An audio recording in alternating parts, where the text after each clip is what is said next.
When I had initially discovered the machine, I messaged Sadier.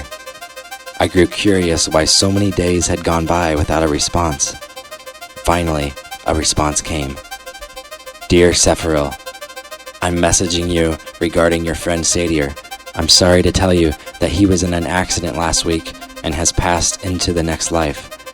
Something he mentioned to me as he was dying was that he wanted me to follow up with you and tell you not to give up on your project. I'm very sorry for the news. May the angels protect you. Blessings. Sincerely, Priscilla.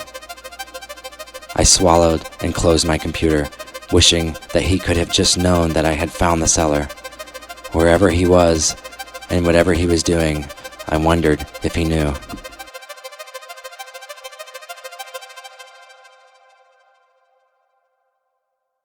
Several months went by as I absorbed everything I could from the notepad.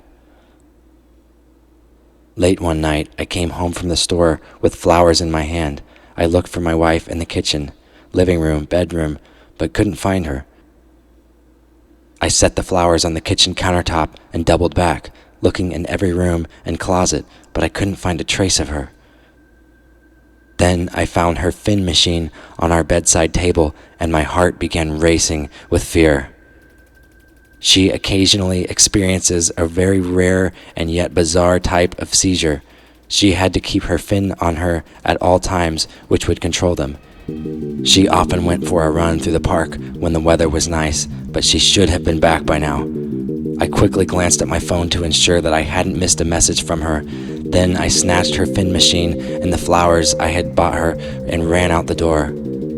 I sped for the access point to the trail that was just a block away. Unsure of how far down the trail she could have fallen, I had difficulty determining a running pace. How was I so sure she was in trouble?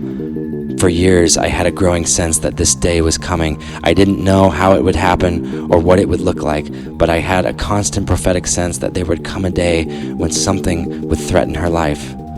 Only 3/4 of a mile down the trail, in the blue light of dusk, I began to make out a slumped figure on the ground ahead. I accelerated to a full sprint. It was her. I crashed to the ground next to her and strapped the fin to her wrist. The seizures had already passed, but she was not looking well. She stirred and woke at my coming and faintly reached out her hand towards me. If only this trail was more used, perhaps someone would have found her. Her cell phone had fallen out of arm's reach. The seizures must have struck over an hour ago, I guessed. She looked at me with frightened eyes and asked, "Am I going to die?" I hesitated. I knew when I first saw her on the trail that there was no saving her, even if paramedics were here. I was honest with her. "I think you are, sweetheart," I said. She clutched my hand tighter and stared into my eyes. "What is going to happen?" she asked me. So many nights she had humored my theories and thoughts about the afterlife. There wasn't anything I could say that she hadn't heard, but she wanted to hear me say something because she was scared. "It will be amazing," I said. She closed her eyes and squeezed my hand, tears gathering in the corners of her eyes. "I'm sorry," she said. I stroked her head slowly. 10 minutes passed. I pressed my hand to her wrist, monitoring her fading pulse. She suddenly breathed in sharply and did not breathe out. I watched her closely and held my breath with her, but she did not resume breathing. I waited and waited, but her pulse was gone. Her breathing was gone. She was gone. I closed my eyes and hung my head. I wept, reaching for the flowers. I imagined how she would have reacted to them. I placed them on her chest. I bent down and kissed her lips softly. Then I rose abruptly and ran. I ran back down the trail as fast as my body was able. Then back down the street, I ran, heading for the lighthouse.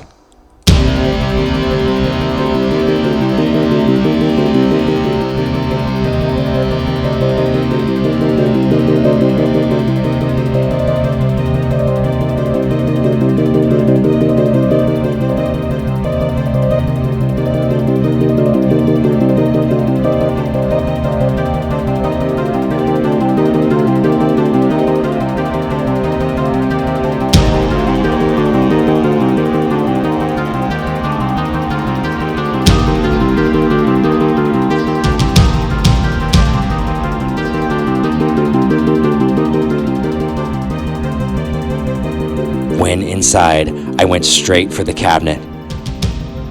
I raced down the ladder to the machine room, blinded by tears and emotion. I paused at the machine, my hands shaking a little. But then I did what I had been waiting to do for months. I dropped to the ground and pulled the 5 levers, one at a time, closing the lamps and connecting the machine to the cables. Now, at last, when the machine started, the cables would move. I stood and stared at the machine with wide eyes, my breath short and fast. It was 8:39 p.m. I had about 6 hours to wait, and I knew I wouldn't sleep a second of it. I journeyed up all the stairs to the lantern room, then out to the pier to gaze out over the dark ocean, then back down through the cabinet to the machine room again. I paced and paced, more anxious than I had ever been in my life. The hours passed slowly.